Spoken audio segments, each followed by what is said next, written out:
वैशाख पूर्णिमा के दिन गौतम बुद्ध का जन्म हुआ। उन्होंने 4 आर्य सत्य अष्टांगिक मार्ग का मध्यम मार्ग बताया। उनके साथ एक साथ 10,000 से अधिक भिक्षुक थे। उन्होंने महिलाओं को तब तक अपना शिष्य नहीं बनाया जब तक कि उनके समक्ष यह बात प्रस्तुत नहीं हुए।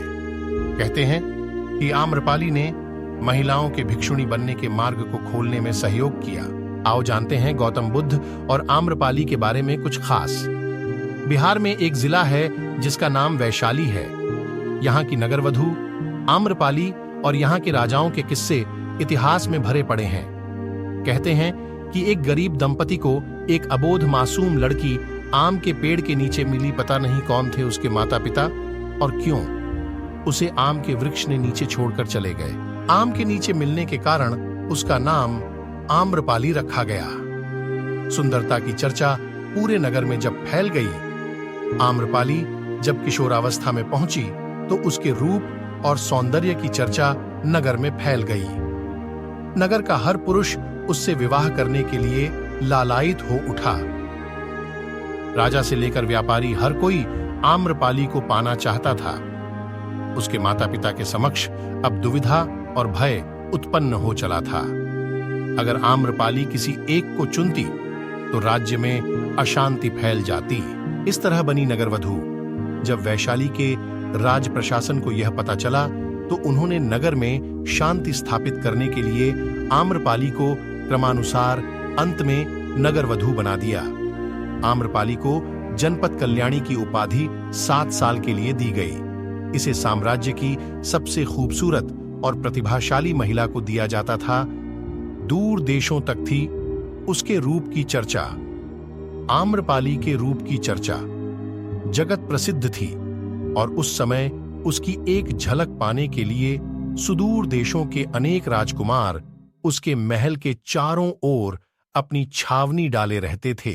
उसके महल के आसपास निरंतर गतिविधियां चलती रहती थीं। उसकी सुरक्षा में कई सैनिक तैनात रहते थे।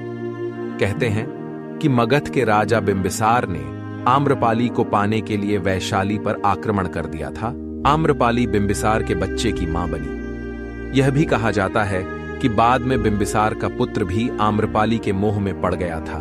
एक दिन नगर में आए गौतम बुद्ध। वैशाली में गौतम बुद्ध के प्रथम पदार्पण पर उनकी कीर्ति सुनकर उनके स्वागत के लिए 16 श्रृंगार कर अपनी कई परिचारिकाओं सेविकाओं सहित आम्रपाली गंडक नदी के तट पर पहुंची। वे गौतम बुद्ध से मिलना चाहती थी। उसके वहां पहुंचते ही भिक्षुओं में हलचल मच गई। बुद्ध ने भिक्षुओं को चेताया। कहते हैं कि आम्रपाली को देखकर बुद्ध को अपने शिष्यों से कहना पड़ रहा कि तुम लोग अपनी आंखें बंद कर लो या नीचे कर लो, क्योंकि भगवान बुद्ध जानते थे कि आम्रपाली के सौंदर्य को देखकर उनके शिष्यों के लिए संतुलन रखना कठिन हो जाएगा। उसका वैराग्य खत्म हो जाएगा। वे मार्ग से भटक जाएंगे। आम्रपाली ने किया बुद्ध का स्वागत। कहते हैं कि ज्ञान प्राप्ति के 5 वर्ष पश्चात भगवान बुद्ध का वैशाली आगमन हुआ और उनका स्वागत वहां की प्रसिद्ध राजनर्तकी आम्रपाली ने किया था।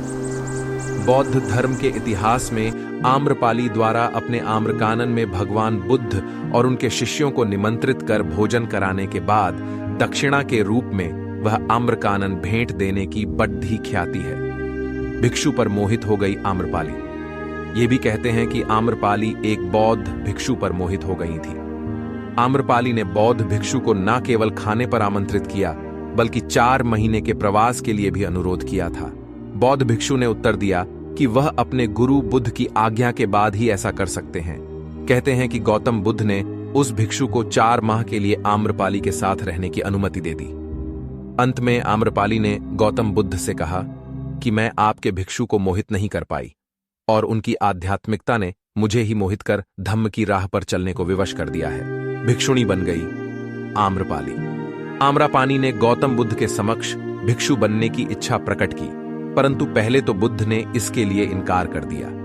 हालांकि इस घटना के बाद ही बुद्ध ने स्त्रियों को बौद्ध संघ में प्रवेश की अनुमति दी थी। आम्रपाली इसके बाद सामान्य बौद्ध भिक्षुणी बन गई और वैशाली के हित के लिए उसने अनेक कार्य किए। उसने केश कटाकर भिक्षा पात्र लेकर सामान्य भिक्षुणी का जीवन व्यतीत किया, आम्रपाली और गौतम बुद्ध की कहानी कई तरह से पढ़ने को मिलते हैं। इस संबंध में एक कथा मिलती है कि एक बार भगवान बुद्ध विचरते हुए वैशाली के वन विहार में आए। नगर में उनके दर्शन करने के लिए आमजनों के साथ ही नगर के बद्धे बद्धे श्रेष्ठजन भी उनके दर्शन के लिए पहुंचे।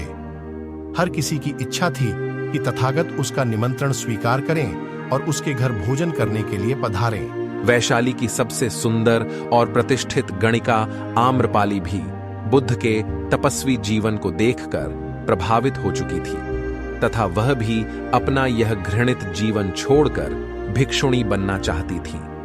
यही सोचकर वह भी गौतम बुद्ध को निमंत्रण देने पहुंच गई। बुद्ध ने उनका निमंत्रण स्वीकार कर लिया और वे उसके घर हो भी आए। जब उनके शिष्यों को इस बात का पता चला तो उन्होंने बुरा मानकर उनसे स्पष्ट रूप से कहा कि उन्होंने एक गणिका के घर जाकर बद्दाही अनुचित कार्य किया है। अपने शिष्यों की बात सुनकर तथागत उन सबसे बोले, श्रावकों, आप लोगों को आश्चर्य है कि मैंने गणिका के घर कैसे भोजन किया। उसका कारण यह है कि वह यद्यपि गणिका है किंतु उसने अपने को पश्चाताप की अग्नि में जलाकर निर्मल कर लिया है। जिस धन को पाने के लिए मनुष्य मनौतियां करता है और न जाने क्या क्या तरीके इस्तेमाल करता है, उसी को आम्रपाली ने तुच्छ मानकर लात मारी है और अपना घृणित जीवन त्याग दिया है। ऐसे में मैं उसका निमंत्रण कैसे अस्वीकार कर सकता था। आप लोग स्वयं सोचे कि क्या अब भी उसे हेय माना जाए। गौतम बुद्ध की बात सुनकर सभी शिष्यों को महसूस हुआ कि बुद्ध तो सही बात कर रहे हैं। इसलिए उन्हें बहुत पश्चाताप हुआ और उन्होंने तथागत से क्षमा मांगी। बुद्ध ने भी अपने शिष्यों को माफ कर दिया। दोस्तों, ये वीडियो आपको थोड़ा सा भी अच्छा लगा तो लाइक, शेयर और नाई ठाकुर सनातन चैनल को सब्सक्राइब जरूर करें। मैं आप लोगों को डेली ऐसे ही वीडियो देता रहूंगा। अपने भाई को जरूर सपोर्ट करें। धन्यवाद।